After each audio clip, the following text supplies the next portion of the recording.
Hello, and welcome to TekBoost TV. I'm Jaime, and today we are going to activate Windows 10 for your newly purchased computer system.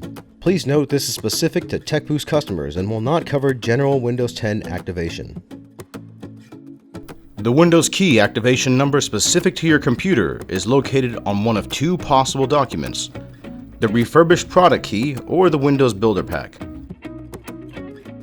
Depending on the system, one of these will be included, so please be sure to check the box as it is likely to have moved during shipment. If the document cannot be found, give us a call so we can get one to you. The refurbished product key needed is located under the product key information heading.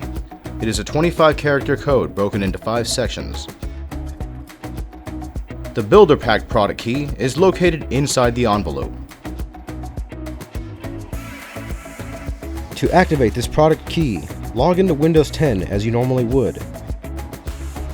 Then, using the lower left-hand menu, type in Activation and choose the first prompt that pops up. This will bring you to the activation menu. You will notice a message in red under the product key if the key has not yet been validated. Choose the bottom option, Change Product Key.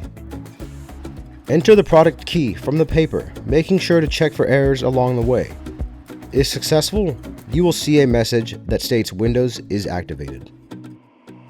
If not successful, ensure the key has been typed in correctly. If you are unable to activate still, please be sure to contact us via phone, email, or help chat. All links are provided below. Please be sure to check out our other how-to videos covering processor, memory, hard drive, and other component installation. If you have found this helpful, please hit the like and subscribe buttons below. We welcome suggestions on how to make these more useful, so please don't be shy with requesting additional content.